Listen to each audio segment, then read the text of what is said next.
pada saat nanti untuk skillab, maka nanti akan saya berikan skenario-nya, lalu kemudian berikan videonya. Kalaupun misalnya dari hasil skillab dengan Zoom itu Anda ada yang lupa, nanti bisa melihat di video itu. Jadi gambarannya adalah bahwa nanti Anda harus membaca rekam medisnya, setelah itu baru bisa melakukan asesmen objektif, anamnesis, kemudian asesmen objektif. Asesmen objektif itu dimulai dari vital sign, inspeksi, perkusi, dan auskultasi. Nah, pada saat sudah dilakukan asesmen subjektif dan objektif, maka barulah Anda menemukan masalah-masalahnya. Dan list masalahnya itu apa saja setelah Anda melakukan suatu analisis. Kemudian pada saat sudah menemukan di problem listnya atau masalahnya, maka nanti Anda baru bisa menentukan tujuan jangka panjangnya apa dan jangka pendeknya apa. Dari tujuan itulah maka akan merencanakan bahwa yang berhubungan dengan tujuan jangka pendek itu dihubungkan nanti untuk melakukan suatu diagnosis ke arah impairment-nya. Kalau tujuan jangka panjang itu diarahkan kepada functional limitation-nya dan restriksi partisipasi. Dari situ maka Anda melakukan treatment. Nah, di saatnya melakukan treatment itu jangan lupa Anda juga melakukan suatu evaluasi tadi yang disebut dengan assessment outcome. Jadi evaluasi itu jika itu memang merupakan suatu evaluasi yang ditentukan atau yang sesuai dengan goal treatment-nya, maka berarti oke. Sehingga inilah yang disebut bahwa seorang fisioterapis kapan dia melakukan discharge, maka kapan dia tidak. Contoh misalnya, nanti di dalam panduan praktek klinis, nanti di dalam dosen menyampaikan itu, tolong Anda selalu bertanya bahwa sebenarnya kalau menangani pasien asma itu sampai berapa kali sih, Bu? Saya menyetopnya itu. Kalau pasien PPOK itu sampai berapa kali, emfisema, bronkitis, kemudian TB paru, CA paru gitu ya. Itu sehingga akan bisa menentukan bahwa kapan itu menyetop di saatnya, kapan melanjutkan, kapan di stop. Itu yang terutama di situ. Nah, inilah yang tadi saya singgung bahwa database atau yang ada di dalam rekam medis tidak seluruhnya kamu catat semuanya, tetapi yang jelas adalah data pribadi itu adalah untuk menentukan identifikasi pasien. Jadi nanti pada saat skillab yang pertama kali bagaimana setelah Anda melakukan cuci tangan, kamu harus melakukan identifikasi pasien. Sesuai dengan sasaran keselamatan pasien yang dimana ini itu berdasarkan dari data pribadi dari pasien. Kemudian diagnosisnya apa, rujukan dokternya apa, itu yang harus dibaca. Kemudian riwayat penyakit sekarangnya, kemudian riwayat pengobatannya, riwayat keluarga, riwayat sosial, termasuk Anda harus mencatat analisa blood gasnya atau analisa gas darah, spirometri, kemudian adakah dia pemeriksaan lab, termasuk sputum analysis, kemudian cas radiografinya, foto ronsennya maupun EKG dan sebagainya. Nah, untuk history taking itu kita melakukan suatu anamnesis. Ini ya. Jadi kalau mohon maaf nih. Saatnya besok Anda sudah lulus profesi, artinya sudah selesai profesi, kuliah profesi, Anda uji kompetensi. Nah, uji kompetensi itu Anda melakukan bagian-bagian dari proses fisioterapi tadi. Misalnya asesmen. Nah, asesmen itu Anda melakukan history taking, Anda melakukan asesmen subjektif atau asesmen objektif gitu. Nah, kenapa pada saat nanti asesmen subjektif dan objektif saya harus minta bahwa Anda harus betul-betul mempraktekkan begitu ya, walaupun lewat Zoom saya pengalaman dari kakak tingkatmu kemarin, alhamdulillah bisa tercapai begitu. Yang terpenting Anda punya pasien laki-laki gitu ya. Tetapi pada saatnya kemudian saya minta, mana Mas pasiennya nggak ada Bu, nah itu resiko tanggung sendiri. Terus untuk apa Anda mengikuti skill lab kalau Anda nggak praktek? Jadi kalau skill lab itu ya harus dipraktekkan. Nanti pada praktikum Anda Anda melakukan dengan pasienmu yang laki-laki itu dengan di video itu supaya betul bisa tahu bahwa ini yang benar, ini yang sudah dilakukan benar, ini yang belum, ya, sehingga nanti ke depannya tidak akan terjadi kesalahan lagi. Gitu. Nah, ini yang terkait dengan apa saja yang ditanyakan di dalam history taking-nya atau analisisnya. Tetapi yang jelas bahwa dari beberapa ini nanti akan saya munculkan ada 6 hal. Yang pertama dan yang utama yang tidak boleh dilupakan adalah keluhan utama. Tetapi saat Anda bertanya ke utama, tidak kemudian mohon maaf Mas, apa keluhan utamanya? Bukan begitu. Jadi nanti harus dibalik. Jadi sesuaikan dengan kondisi dari panel itu ada 5 hal yang permasalahan utama pada kondisi di pulmonal tadi nanti. Nah ini kalau untuk terkait dengan asesmen objektifnya yang di screening itu heart rate. Untuk asesmen objektifnya kita itu heart rate, respiratory rate, dan tekanan darah gitu ya, nyeri, kemudian mungkin bisa nanti ada udem dan sebagainya. Itu yang terkait dengan kardiopulmoner. Nah, sebelum ke asesmen subjektif, nanti yang ditanyakan apa, maka kita harus mengetahui dulu tingkat kesadarannya. Karena seluruh kasus di pulmoner itu paling banyak terjadinya di ICU. Nah, pada saat Anda menangani pasien di ICU, maka nanti Anda perhatikan bahwa kalau kita melakukan baik itu pemeriksaan maupun intervensi di ICU itu sekurang-kurangnya sekali sehari. Jadi artinya apa? Bahwa kita sudah banyak tuh di rumah sakit itu sehari 2 kali melakukan pemeriksaan pasien di ICU itu sehari 2 kali itu kondisinya.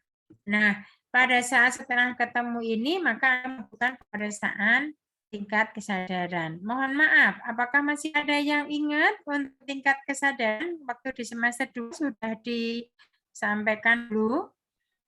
Jadi ada 3 poin ya.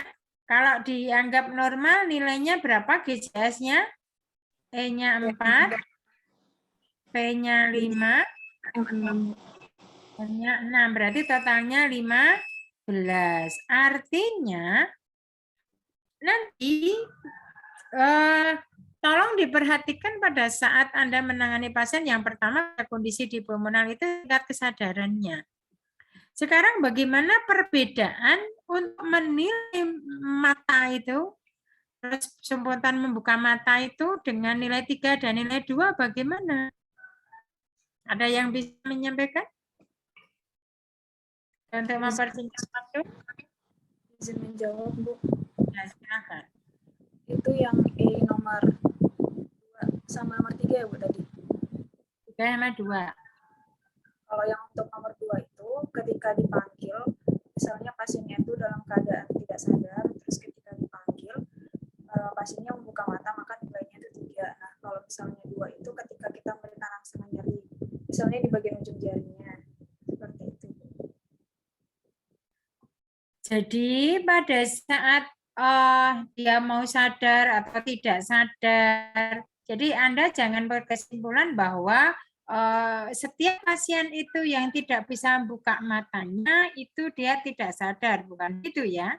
Jadi kata kuncinya adalah bahwa nanti masing-masing dari E, VB tadi sudah EVM, tadi sudah benar yang disampaikan oleh baik, terima kasih sudah benar. Hanya perlu pemahaman keseragaman bahwa nantinya tidak hanya dalam kondisi pasien itu sadar dan tidak sadar, tetapi yang terpenting begitu Anda masuk ke ruangan pasien, Assalamualaikum, selamat sore Bu, Pak, Mbak, Mas gitu, dia buka mata enggak gitu kan? Oh, belum buka, berarti nilai 4 terlewatkan. Kan gitu ya. Kemudian begitu kemudian Bu, Pak, buka mata, dia baru buka mata. Nah, itu berarti nilainya 3. Tetapi kalau Pak, Assalamualaikum Pak. Oh, kok tidak? Maka ada 2 hal. Yang pertama, kamu bisa mencubit di supraorbitalnya. Begitu ini dia dicubit di supraorbitalnya, kok buka mata, atau ditarik di jari-jari kukunya, ditarik salah satu dari jari-jari kukunya baru buka mata, maka itu nilainya 2. Nah, kalau di jari-jari ditarik tidak buka mata, di matanya juga ditarik tidak buka mata, maka nilainya 1. Ada nanti pasien itu dia buka spontan matanya, Tetapi verbalnya adalah 3. Ada. Misalnya begitu Anda masuk ke ruangan ICU atau begitu Anda masuk ke ruangan bangsa gitu, Mbak, sakit. Atau Mbak, panas. Padahal nggak panas. Mbak, sakit.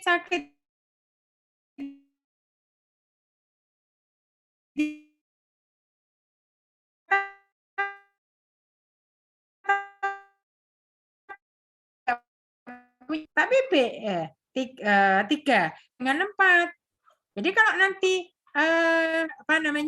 kalau 4 itu, Bu, sekarang ini jam berapa? Oh, tadi itu saya sudah makan. Nah, itu berarti nilainya 4 gitu ya. Tapi begitu Anda masuk kok pasien itu mengerang.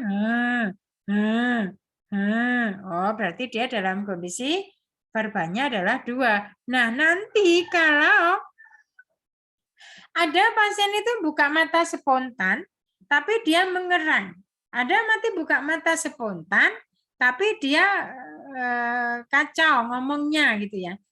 Perlu saya tegaskan di sini bahwa setiap kali Anda menjumpai verbal di bawah 5, berarti Anda tidak bisa melakukan autoanamnesis. Ya. Kemudian untuk motor responnya yang jelas untuk membedakan antara 5 dan 4. 5 dan 4. Ya. Jadi kalau 5, kalau 4, kalau 6 kan normalnya, jadi disuruh diangkat kepala, angkat tangannya, diangkat, tekuk sikunya, ditekuk. Tapi bedanya 5 dan 4, di mana yang satu melokalisasi nyeri, yang satu menghindar. Jadi kalau 5 itu dia lokalisasi nyeri itu begitu dicubit di supraorbitalnya, ada gerakan tangan satunya untuk menampik begitu. Tapi kalau yang 4, jadi begitu dicubit dia langsung cuma menghindar gini. Jadi kepalanya cuma menoleh begitu. Jadi perbedaannya di situ. Nah, sedangkan untuk inilah nantinya, kenapa seorang fisioterapis itu bisa menentukan bahwa dia hemiparesa dextra, hemiparesa sinistra. Oh, dia stroke-nya hemiparesa, walaupun dia nggak sadar. Kenapa? Karena pada saat nanti ini dicek respon motornya, kok gerakan fleksinya harusnya 2 tangan, tapi yang terjadi gerakan fleksinya hanya 1. Atau hanya yang kiri, atau hanya yang kanan. Itu berarti bisa menandakan yang satunya terjadi kelemahan. Begitu juga untuk reaksi ekstensinya. Ya, itu terkait dengan di tingkat kesadaran. Nah, pada kondisi yang tadi sudah saya singgung, kalau nanti di rekam medis tertulis CM, kalau nanti di skenario ibu tertulis CM, berarti kompos mentis, artinya pasien sadar penuh.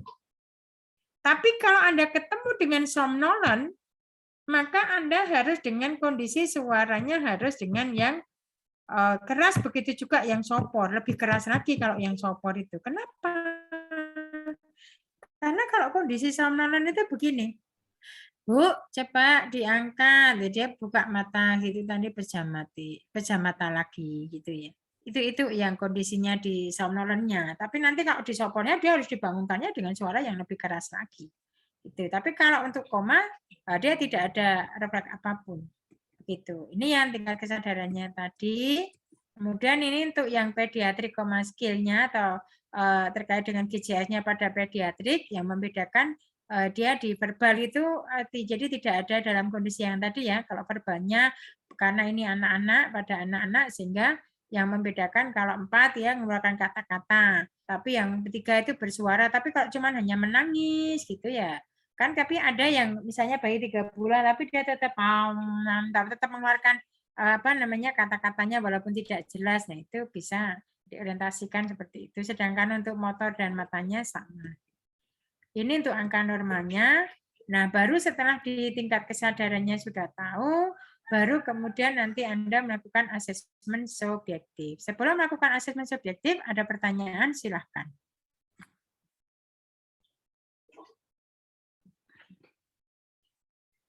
Oke, jadi nanti kita praktekkan di Sekilab itu, ya. Untuk asesmen subjektif, jadi nanti yang bertanya itu dibalik ya. Jangan Pak, apa keluhan utamanya. Jadi harus dibalik bahwa inilah masalah utama pada kondisi pulmoner.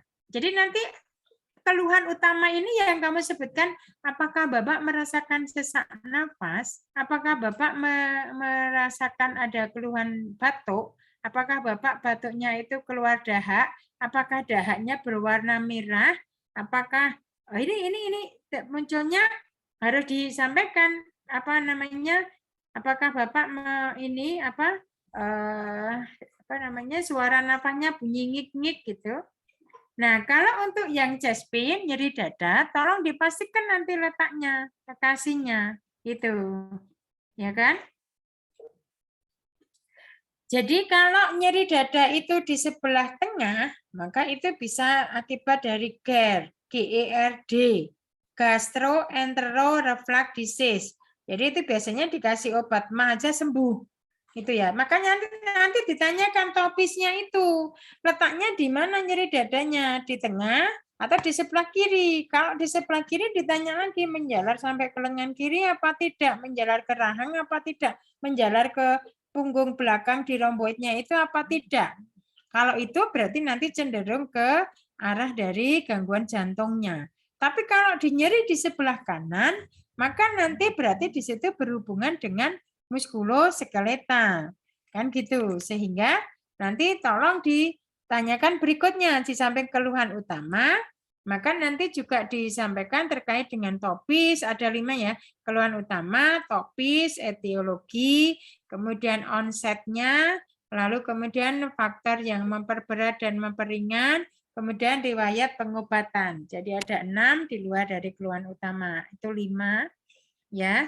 Nah, ini pada saat berbicara terkait dengan gangguan tadi, gejala utamanya tadi, maka saatnya Anda menanyakan itu, Anda melihat mulanya, pattern-nya. Kemudian tadi faktor yang memperberat dan memperingan. Terus kapan itu terjadinya? Itu berhubungan dengan onsetnya. Kemudian durasinya, artinya durasinya itu kapan kejadiannya, berapa lama, kemudian apakah pada saat pagi hari, siang hari, malam hari, begitu. Nah, itu harus ditanyakan. Nah, ini gambaran yang terkait dengan keluhan utama yang dari tadi disebutkan terkait dengan sesak nafas, batuk, adanya sekutum, nyeri dada, dan maupun wheezingnya tadi. Jadi kalau sesak nafas itu gambaran subjektif dari peningkatan kerja dari sistem pernafasan. Yang paling banyak pada kondisi-kondisi di gangguan pulmoner ditemukan adanya suatu gangguan sesak nafas. Bahwa nantinya dia ada sekutum itu bisa akibat dari sesak nafas itu bisa akibat dari adanya sekutum yang menumpuk itu, begitu ya. Nah, itu bisa disebabkan oleh karena peningkatan beban mekanika pernafasan, bisa karena kelemahan atau kelelahan dari otot bantu nafasnya atau otot pernafasannya, bisa karena peningkatan kebutuhan dari oksigen atau mungkin ada gangguan ventilasi atau perfusi ataupun deconditioningnya. Nanti dilihat dari masing-masing patofisiologi dari penyakit itu. Misalnya nanti pada kondisi di PPOK dengan di asma, dengan di emfisema, dengan di TB paru, maka nanti kalau sama-sama dia ada keluhan sesak napas, maka nanti dosen akan menyampaikan terkait dengan patofisiologinya, apakah dia disebabkan oleh karena peningkatan beban mekanika pernafasannya atau peningkatan kebutuhan oksigennya, begitu. Itu yang terkait dengan sesak napas. Sedangkan batuk, kalau Anda dikeluhi pasien itu ada keluhan batuk, berarti di situ ada refleks fisiologis, di mana ada benda asing di dalam saluran pernafasan. Oleh karena itu, kalau itu di nebulizer, itu hanya mengencarkan saja, tetapi dia belum bisa dikeluarkan. Nah, tugasnya seorang fisioterapis itu memberikan chest fisioterapi nantinya untuk mengeluarkan dari sputum itu yang merupakan benda asing di dalam saluran pernafasan. Bisa lokasinya itu di paring atau laring, maka paringitis, laringitis gitu ya, atau di bronkusnya atau di alveolinya gitu. Kalau di alveolinya berarti mungkin dia karena seperti yang kejadian-kejadian di COVID, di Omicron itu kemarin, atau yang sampai sekarang terjadi itu ya yang diserang karena dia dalam kondisi sampai di alveolinya. Padahal kita tahu bahwa alveoli itu fungsinya untuk apa? Alveoli itu tempat pertukaran oksigen dan karbon dioksida. Pertukaran oksigen dan karbon dioksida. Bagus, iya betul. Jadi tempat pertukaran gas dari oksigen, CO2 atau karbon dioksida. Itu alveoli itu kecil-kecil tapi cabai rawit ya. Jadi dia fungsinya luar biasa. Jadi makanya kenapa begitu nanti yang terserang alveolinya, maka pasien itu bisa sampai ke arah sesak napas, bisa sampai ke meninggal, kan begitu ya. Nah, nanti dari masing-masing patofisiologinya kita perhatikan karena ada suatu perbedaan nanti apakah dia yang disayang di bronkusnya, di trakeanya, atau di alveolinya gitu ya. Nah, di dalam dosen nanti mengajarkan, nanti patofisiologinya Anda perhatikan sehingga nanti pada saatnya kita melakukan pemeriksaan sudah langsung jelas bahwa ini posisinya dia seperti ini, ini letaknya seperti ini, ini caranya seperti ini gitu. Nanti kita praktekkan pada saat skill lab. Untuk seputum, seperti tadi sudah saya singgung bahwa hasil kelebihan dari sengit ya, dapat dibersihkan dari saluran pernapasan melalui proses bedanya cocking dengan huffing apa? Kalau huffing itu dia tanpa adanya suatu gerakan di glotisnya ya. Jadi kalau cocking itu kan latihan 3 kali. Jadi tarik nafas. Kalau cocking itu tarik nafasnya maksimal. Jadi itu tarik nafasnya maksimal. Tapi kalau huffing itu tarik nafasnya mid, separuh. Jadi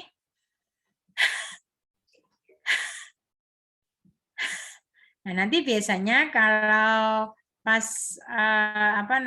untuk intervensi biasanya saya minta untuk mempraktekkan itu seluruhnya ya. Seperti kalau kemarin saya praktekkan di mana di pasien dengan kondisi COVID begitu ya. Jadi di situ perbedaannya. Jika nanti untuk bisa dikeluarkan. Ini untuk menganalisanya mestinya ini materinya Bu Tias ya. Analisis sputumnya bisa disebabkan karena apa, warnanya apa begitu. Kemudian kalau wheezing itu suara atau bunyi siulan yang dihasilkan oleh aliran turbulen di saluran.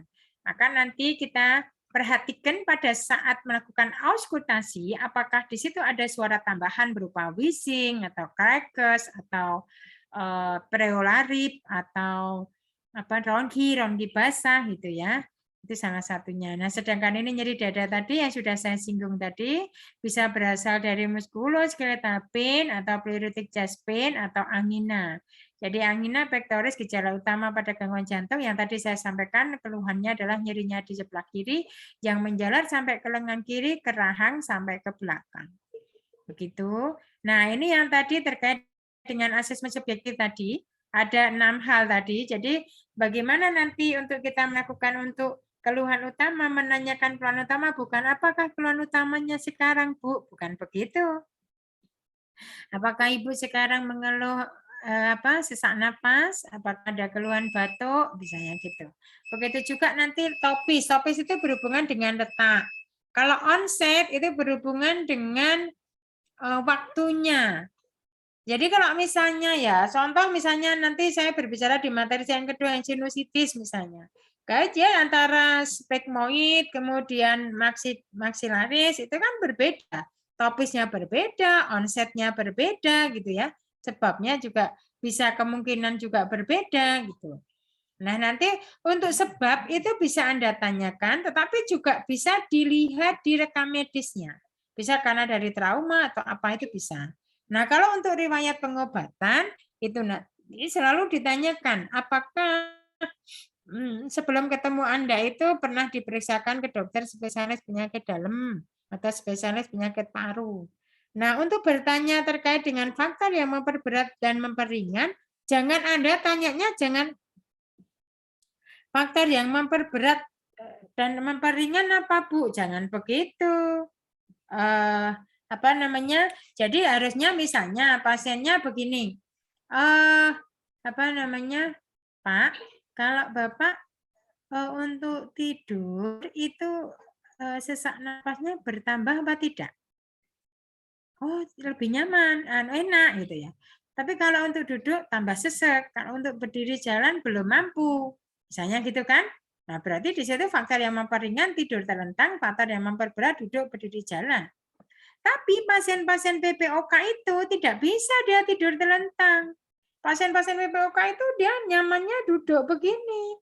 Gitu loh. Jadi dia Makanya faktor yang memperberat dan memperingan itu nanti dihubungkan dengan pada saat Anda melakukan intervensi. Jangan sampai membuat nyamannya dia itu malah tambah tidak membuat nyaman begitu. Ini salah satu dasarnya. Begitu. Ya, itu asesmennya yang tadi ditanyakan ada 6 hal itu. Ada pertanyaan sebelum ke objektif. Silahkan.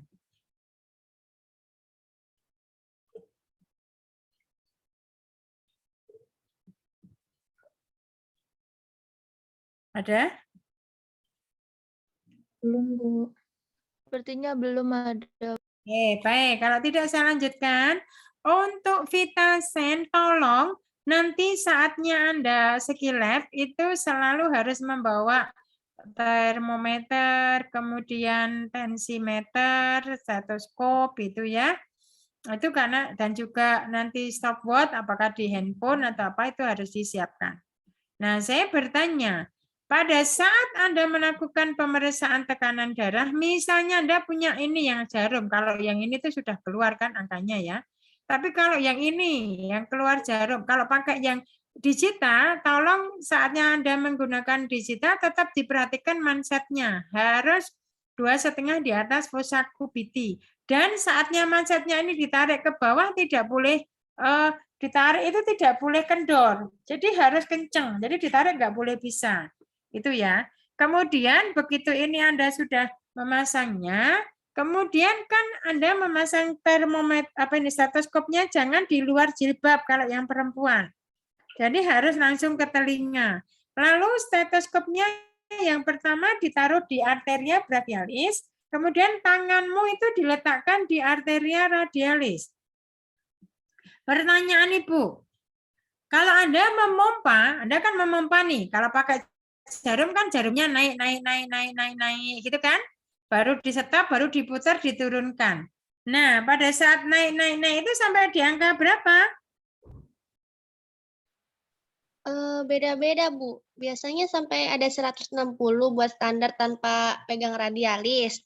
Kalau misalnya pegang radialis, nanti sampai radialisnya berhenti ditambah 20. Kayak gitu, Bu. Nah, tapi bukan 160-nya bukan jadi patokannya, tapi tetap pegangnya ada tetap di radialis. Jadi jangan Anda melepas di arteria radialis. Terima kasih Mbak Pupu. Jadi tetap harus dipegang arteria radialisnya itu karena tadi di pernyataannya beda-beda tadi. Jadi jangan dilepaskan sebelum berhenti arteria radialisnya. Baru kemudian ditambah 20, baru kemudian diturunkan. Itu kemudian caranya menurunkan juga harus pelan-pelan 2-3 mm Hg per detik, jadi tidak terlalu cepat. Begitu ya. Nanti untuk dip yang pertama kalau pakai yang jarum tadi atau air raksa tadi berarti itu sistolnya, sedangkan yang kedua adalah diastolnya. Ini angka normanya. Nah, mohon maaf untuk heart rate itu kenapa saya pasang ini karena supaya Anda punya gambaran bahwa tidak hanya di arteria radialis saja, bahwa di sini ada karotid, ada brakea, ada femoral, arteria femoral, popliteal, sehingga nanti kalau perawat itu Anda ketemu pasien di ICU, perawat itu memasang mansetnya itu di kaki gitu ya, Anda jangan heran karena di sini ada arteria tibialis posterior gitu ya. Jadi di situ karena memang kondisinya bisa dilakukan ya. Untuk bradikardi itu di bawah 60, tasikardi itu di atas 100, sedangkan normanya 60 sampai 100. Tetapi pada kondisi pada bayi akan berbeda. Ya, pada anak-anak itu disesuaikan dengan usianya. Jadi nanti kalau Anda ketemu pasien di bayi di kamar bayi baru lahir 150, oh masih normal. Jangan kaget gitu ya. Oke, begitu juga tolong diperhatikan saatnya Anda mengukur itu kok harusnya kan duk, duk, duk, duk, duk, harusnya kan gitu. Tapi nanti ada duk, duk, duk, duk, duk, duk, hilang. Nah, hilangnya itu adalah ventricle extrasystole. Hilangnya itu. Ventricle extrasystole itu merupakan gambaran nanti kalau di EKG dia ada gambaran di EKG-nya ada masalah di jantungnya. Irregular itu bahwa nanti akan terjadi itu hilangnya. ventricle itu harus dihitung dalam 1 menit. Maka ada patokannya kapan 15 detik, kapan 1 menit gitu. Ya. Ini kemudian berikutnya suhu tubuh. Mempengaruhi suhu tubuh ada circadian rhythm, usia, hormonal, stres. Jadi nanti pada kondisi di usia suhu tubuh bayi dan anak-anak itu berubah lebih cepat, jadi berbeda. Begitu juga kalau Anda nanti mengukur suhunya perempuan dengan laki-laki akan berbeda karena dipengaruhi oleh hormonal. Begitu juga nanti pada saat si pasien itu stres itu juga akan berubah suhunya begitu ya. Cuman yang perlu diperhatikan di sini bahwa pada saat Anda melakukan pengukuran bisa dengan oral, bisa rektal, bisa aksila, yang paling sering kan aksila ya. Hanya nanti pada kondisi di aksila tolong jangan di luar baju. Jadi harus di dalam, tetap menempel di ketiaknya. Begitu juga bagaimana kalau di oral gitu kan. Nah, di oral itu dalam kondisi diperhatikan nanti syaratnya ya tidak habis minum panas, dingin, merokok minimal 15 menit. 15 menit itu sebelum dilakukan. Kemudian nanti caranya itu dia kalau orang dimasukkan di sublingual arterinya gitu ya. Jadi bukan di bagian depan lidah. Jadi di situ. Jadi harus diletakkan di bawahnya di situ. Jadi biasanya pengukuran oral itu akan berbeda dengan di rektal, dengan di aksila. Jadi pastikan nanti sebelum diukur itu pasien tidak minum air panas atau dingin selama minimal 15 menit. Hanya dilakukan pada orang dewasa. Ini kontraindikasinya tidak kooperatif, kemudian bayi tidak sadar dalam keadaan menggigil, yaitu tidak bisa dilakukan lewat mulut atau pembedahan pada mulut, pasien tidak bisa menutup mulut, yaitu juga tidak bisa. Nah, ini tolong diperhatikan untuk keakuratan, perlu dilakukan 30 menit setelah klien mengunyah permen, merokok itu harus diperhatikan. Maka nanti ditanya, habis makan permen enggak? Habis mengunyah permen, habis merokok enggak? Habis minum panas dingin enggak? Itu. Kalau rektal itu hati-hati caranya memasukkan ke dalam rektal. Jadi 2,5 sampai 3 cm pada orang dewasa, sedangkan pada anak kecil 1 cm, pada bayi 3 sampai 4 cm. Hanya nanti tolong juga diperhatikan saatnya memasukkan ke rektal itu. Jadi kondisinya adalah harus menggunakan sarung tangan gitu ya, dan juga diberikan lubrikasi biasanya pada termometer rektal itu, maka habis dipakai mesti harus dalam kondisi disterilisasi.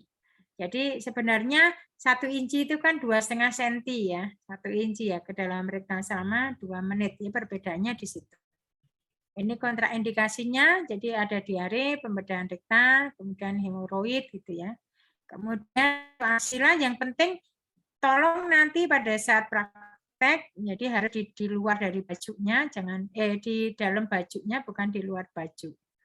Nah, untuk ekvivalensinya, jadi nanti kalau ada perbedaan, kenapa di oral 37, di rektal 37,5, di aksila 36,4. Kemarin ada pertanyaan, Bu, sekarang ini kan musim pandemi, ada penggunaan termogan itu dengan yang di dahinya sama di tangannya. Mesti hasilnya akan berbeda. Kenapa hasilnya berbeda? Coba kamu ingat nggak di anatominya, pusat pengaturan suhu tubuh itu di mana? Pusat pengaturan suhu tubuh pada manusia itu di mana letaknya? Hipotalamus, Bu. Yes, betul. Baik, Nurul. Bagus. Si hipotalamus. Maka kenapa pemeriksaan di dahi dengan pemeriksaan di tangan, kalau Anda diperiksa di satpam itu dengan menggunakan termogan di tangan, hasilnya beda. Karena yang mendekati dari pengaturan suhu tubuh di hipotalamus itu kalau semakin jauh, ya mesti hasilnya akan berbeda.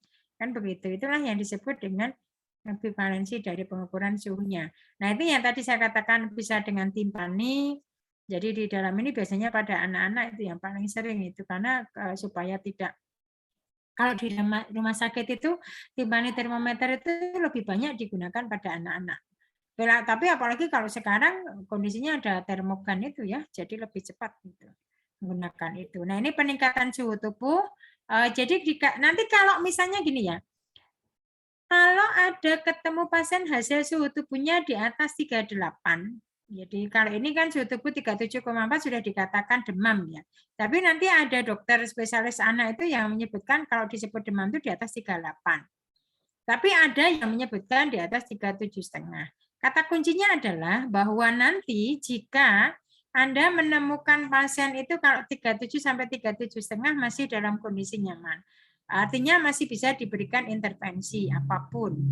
Tetapi kalau nanti sudah di atas, sebenarnya kalau menurut pengalaman dan juga dari hasil referensi beberapa referensi ya di atas 38 itu yang tidak diperkenankan diberikan intervensi terapi latihan. Dan kalaupun misalnya dia menggunakan, misalnya pada kondisi sinusitis gitu ya. Nah itu pada kondisi febris, nah itu kalaupun misalnya dia tidak muncul adanya suatu tanda-tanda peradangan, ya bisa diberikan. Tapi kalau peradangannya berarti nanti diberikannya otomatis tidak menggunakan yang continuous, tapi menggunakan yang intermittent. Tetapi kalau terapi latihan, itu tidak boleh diberikan. Bisa tahu kenapa sebabnya terapi latihan tidak boleh diberikan pada kondisi suhu tubuh yang tinggi atau yang dalam kondisi yang demam? Ada yang tahu? Kita tahu bahwa asal, kalau tadi pusat pengaturan suhu kan di hipotalamus ya, Mbak Baik Nurul ya. Tapi kita tahu bahwa asal suhu tubuh manusia itu salah satunya di metabolisme basal manusia. Metabolisme basal itu dia akan meningkat jika terjadi kontraksi otot. Maka kalau Anda melakukan latihan, berarti terjadi kontraksi otot, maka akan meningkatkan metabolisme basal. Jika metabolisme basal itu meningkat, maka suhu tubuh jadi meningkat. Itu alasannya. Begitu. Ya. Nah, ini yang kalau sampai di atas 40 lah itu disebut dengan hipertermi kan gitu. Ini untuk suhunya. Kemudian untuk apa? Ini yang normnya. Jadi nanti dikatakan takhib ini berarti di atas 20. Bradip nih kalau yang dewasa berarti di bawah 12. Itu perbedaannya. Ya. Nah, sekarang ini, ya ini kan misalnya bradip nih itu definisinya gimana, Bu? Teratur tapi lambat. Jadi nanti tapi kalau teratur tapi cepat, takip nih. Teratur terus gitu ya. Tapi kalau hiperpni itu dia ada peningkatan frekuensinya dan peningkatan kedalamannya. Jadi dia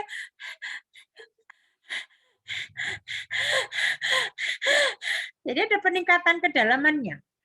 Nah, nanti jangan kaget kalau nanti dikatakan perawat, Mbak Baik Nurul hati-hati ya, pasiennya itu kadang-kadang muncul apnu. Apnu itu berarti ada penapasan berhenti sejenak. Jadi ada misalnya hilang, berhenti sejenak. Nah, itu apnu. Tapi itu dia belum meninggal, masih nafas lagi gitu ya. Nah, itu. Nah, kalau hiperventilasi itu frekuensi dan kedalamannya meningkat. Tapi dia normal. Artinya teratur gitu loh frekuensinya itu. Jadi cuman kedalamannya aja yang meningkat. Jadi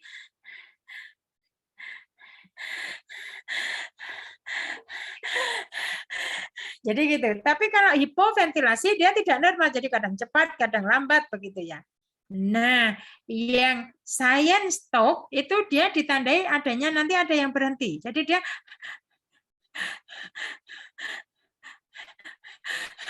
berhenti, nafas lagi. Nah, gitu.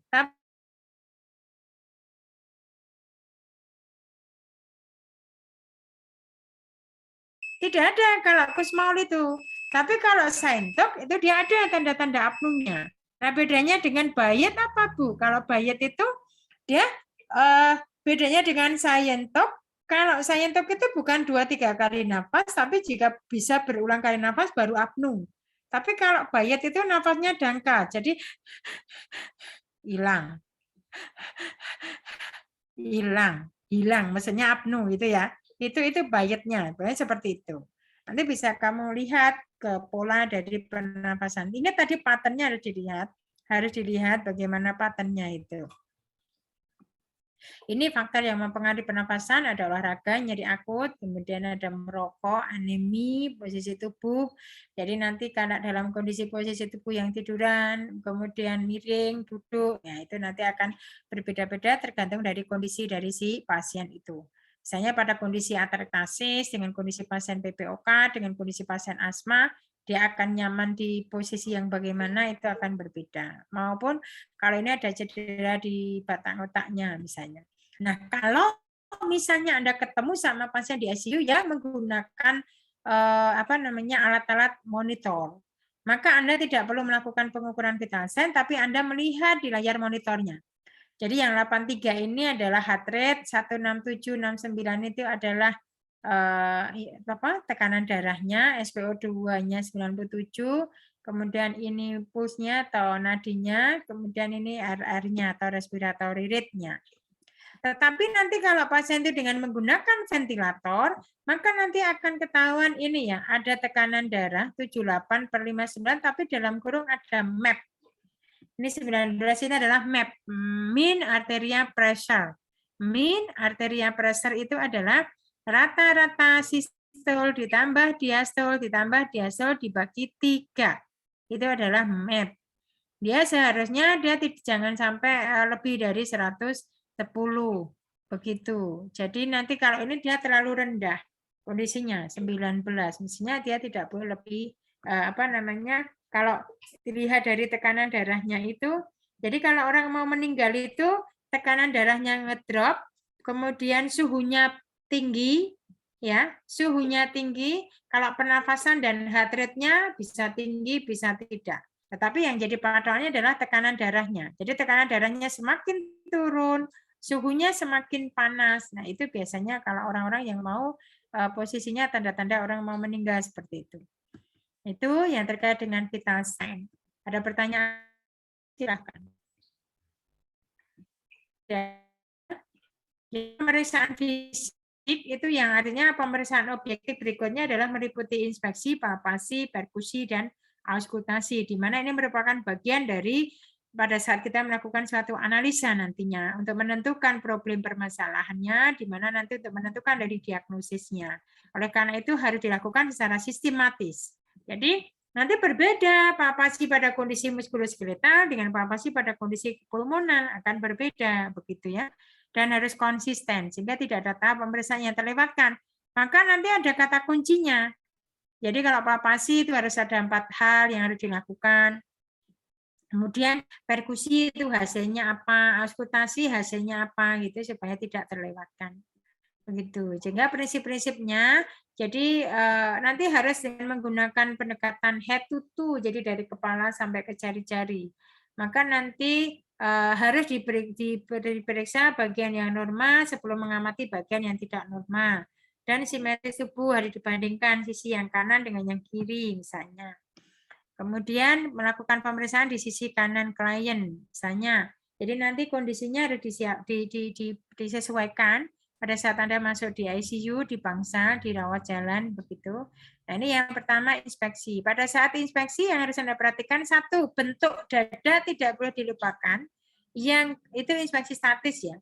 Inspeksi statis itu bentuk dadanya, kemudian alat-alat yang ada di lingkungan di sekitarnya itu, dia yang terpasang alatnya apa saja, terpasang sonde, terpasang oksigen, terpasang kateter gitu. Atau mungkin ada bekas insisi karena bedah torak ya, bekas insisi di dada, atau ada pemasangan BSD, berarti terpasang BSD di mana interkosa 2 atau 3 atau 4 atau 7, karena itu nanti menandakan apakah dia pneumotorak, hidrotorak maupun hemotorak, itu nanti yang membedakan. Misalnya, kemudian yang itu statisnya, apakah dia di situ ada udim, juga di situ ada sianosis, pucat, begitu ya. Itu inspeksi, sedangkan untuk yang inspeksi statisnya, sedangkan yang inspeksi dinamisnya adalah gerakan pernafasan dan gerakan dadanya. Jadi nanti chest movement-nya atau breathing pattern-nya itu dilihat, bukan ditunjukkan. Ibu, silakan tarik nafas, saya lihat, bukan begitu. Jadi Anda melihat dia melakukan pernafasannya dengan apa? Prolong ekspirasi, artinya ekspirasinya dia lebih panjang, atau dengan menggunakan push breathing, atau dia tadi Kussmaul, science talk gitu ya. Sedangkan gerakan dadanya, tolong diperhatikan apakah dia menggunakan abdominal breathing, yang dimana sering terjadi pada kondisi anak-anak dan wanita laki-laki dewasa. Kalau thoracal breathing itu pada kondisi di perempuan dewasa. Nanti juga harus dilihat bagaimana breathing pattern-nya. Apakah tadi dia ada bayat atau science talk atau Kussmaul dan sebagainya. Ini perhatiannya terpasang, contohnya apakah dia terpasang tracheotomi, ventilator, dan sebagainya. Ini pola pernapasannya yang tadi sudah saya sampaikan. Lalu ini apakah dia ada sianosis, apakah di lehernya, nah ini apakah ada kontraksi otot bantu napas. Otot bantu napas itu apa? Apa saja? Sternocleidomastoideus, trapezius, pectoralis Trapezius, major, otot abdomen, Bu. Ya, itu harus diperhatikan nanti. Apakah di situ nanti akan terjadi kontraksi yang berlebihan yang menimbulkan ke arah spasma ototnya, ya harus diperhatikan. Ini bentuk dada yang harus kamu perhatikan nanti apakah dia simetris apa tidak, apakah dia ada cekungannya, panel test atau pigeon chest. Barrel chest-nya ini bentuknya begitu ya. Kemudian ini yang untuk posisi bentuk normalnya yang di atas sebelah kiri itu apakah, nah coba lihat jari-jarimu muncul clubbing pinjer atau tidak. Harusnya itu normalnya kan ada ke arah naik gitu ya. Kalau itu turun berarti muncul clubbing pinjer. Apa artinya? Kalau ada clubbing pinjer itu berarti menandakan oksigenasinya ke perifer itu kurang. Jadi artinya terjadi gangguan oksigenasi di periferinya. Nah, berarti di situ ada gangguan di vaskularisasinya atau di pembuluh darahnya. Berarti selain dari paru-parunya. Begitu ini caranya ya. Lalu papasi ada 4. Kalau kemarin di muskuloskeletal kamu apa papasinya? Oh, ada nyeri tekan, Bu, ada spasme, ada peningkatan suhu lokal. Kemudian ada apa? Peningkatan suhu lokal. Kalau di muskuloskeletal apa? Spasme akan udem. Nah, piteng udim, ya kan? Tetapi kalau di kardio pulmonar ini, jadi beda. Bagaimana nanti letak trakeanya, kemudian ekspansi toraknya, apakah dia muncul ada suatu perbedaan, di mana nanti kita akan mengedepankan, ini menentukan nanti terkait dengan intervensi yang akan kita berikan. Termasuk apakah di situ ada spasme otot bantu napas, kemudian vokal primitusnya bagaimana. Yang pertama, misalnya di trakea, seharusnya posisi trakea itu dia harusnya kalau normalnya ya lurus, tidak bergeser ke sisi kanan maupun ke sisi kiri. Tetapi nanti kalau misalnya kamu menemukan pasien dengan kondisi pneumotorak, kok ternyata bergeser ke kanan. Berarti yang sakit yang mana?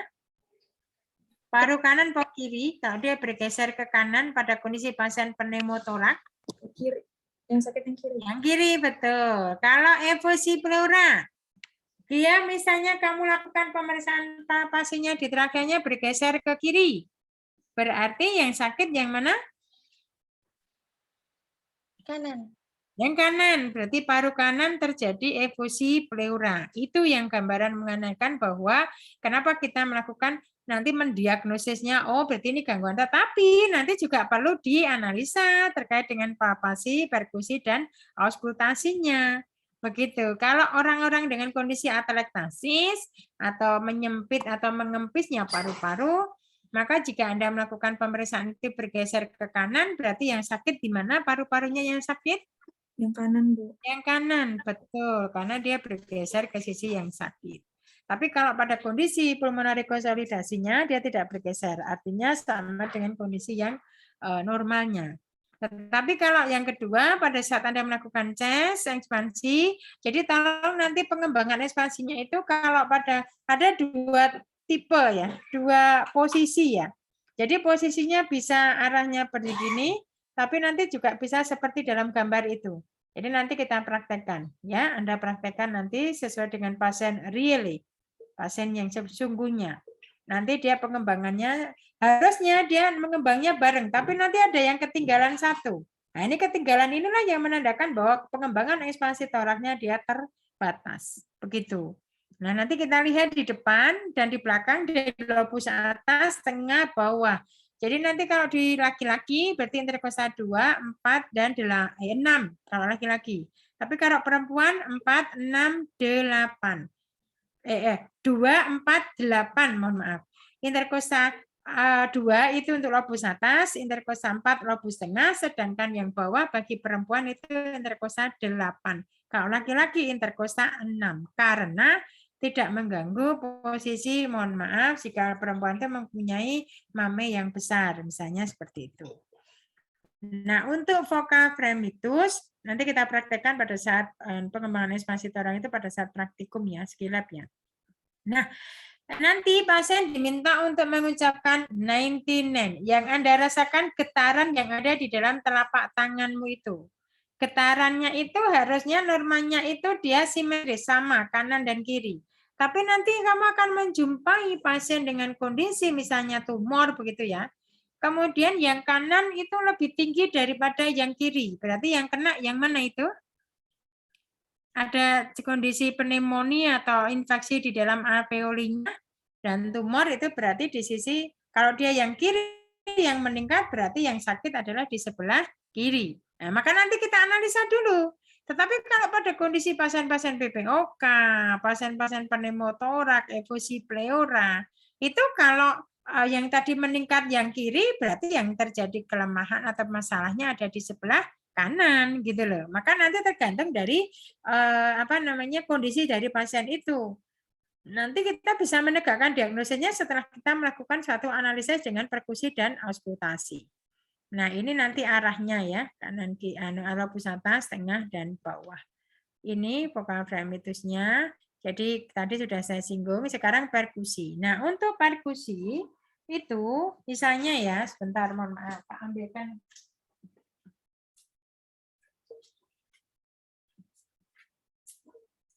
Jadi nanti Anda latihan dengan menggunakan botol. Jadi ini botol ini diisi 3. 1 kosong. Kosong ini menandakan apa? Bahwa paru-paru itu kan berisi udara ya. Jadi ini kosong. Kemudian yang kedua diisi penuh. Diisi penuh semuanya cairan, air. Kemudian yang ketiga air dan pasir dimasukkan. Lah nanti ini yang diketuk itu di DIP-nya diketuk. Nah, ini kamu dengarkan. Kalau ini botolnya kosong, inilah yang disebut dengan sonor. Jadi sonor itu normal. Tapi nanti kalau dia yang penuh ada cairannya, berarti itulah redup. Jadi buk itu. Redup. Tapi kalau peka itu nanti semakin tidak jelas gitu ya. Jadi nanti bisa membedakannya dengan Anda menggunakan di 3 botol, tapi nanti kita praktekkan di pasiennya di lobus atas, tengah, bawah. Jadi kanan-kanan, kiri, kiri-kanan, kanan-kanan, kiri. Karena lobus tengah tidak ada yang sebelah kiri kan gitu ya. Nah, ini sebenarnya nanti kita praktekkan. Kemudian baru kita melakukan ke yang di belakang. Auskultasi. Cirinya atau kata kuncinya untuk auskultasi itu adalah bahwa ada 2 hal yang ingin Anda dapatkan. 1, apakah suara nafasnya itu normal apa tidak? Yang kedua, apakah ada suara tambahan? Pada saat suara nafas yang normal, seharusnya di daerah bronkial itu, ini kan arahnya ya. Jadi kalau melakukan itu jangan kanan, kanan, kanan, kanan, kiri, kiri, kiri, salah.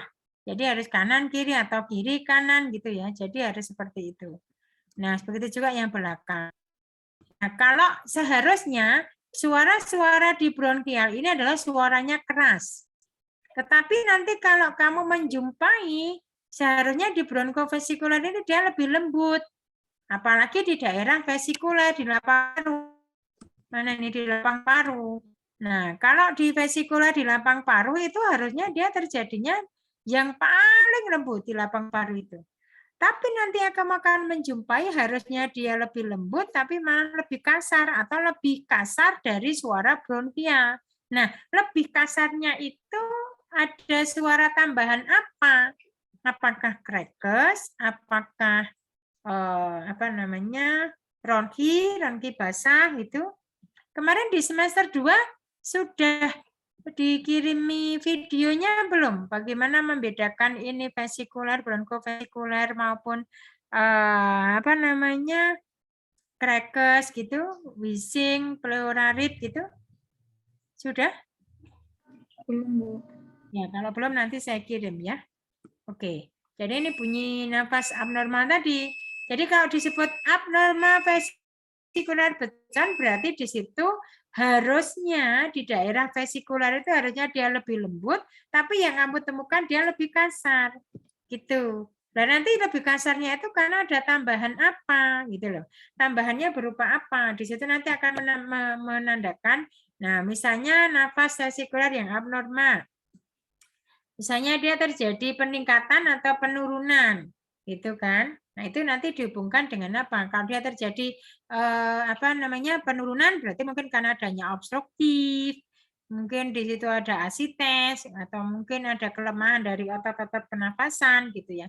Nah dari sini kita bisa menganalisa pada kondisi-kondisi pasien apa yang dia terjadi apa bentuk atau tambahannya itu. Begitu. Silakan, ini suara nafas tambahannya, ini definisinya nanti di dalam video itu kamu dengarkan, inilah definisinya, tapi di dalam video itu dengarannya seperti itu. Jadi beda, terbatas, ronki basah, ronki kering. Ini yang letak sekutunya tadi, jadi di 2, 4, 6, atau 8. Dan tolong nanti kenapa saya minta laki-laki, karena kebanyakan yang melakukan kesalahan pada kondisi auskultasi adalah dia diletakkan stetoskopnya di atas baju pasien. Nah, itu yang terjadi kesalahannya. Padahal bunyi-bunyi di baju ini yang kadang-kadang membuat dalam kondisi mempengaruhi apakah dia vesikuler, bronkofesikuler, atau bronkial, kan gitu ya. Itu yang membedakan. Demikian, ada pertanyaan, silakan.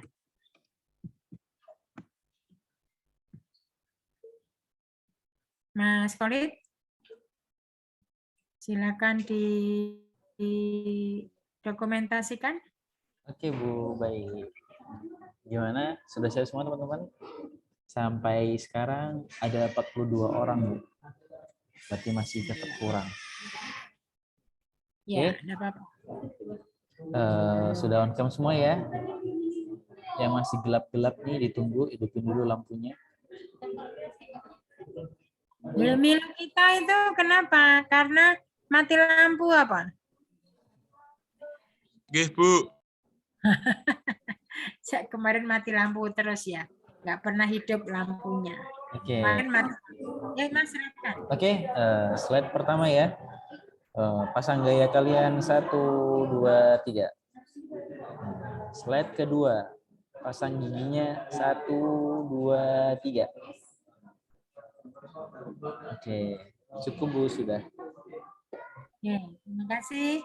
Mohon maaf apabila ada sesuatu yang kurang berkenan, kita tutup dengan doa.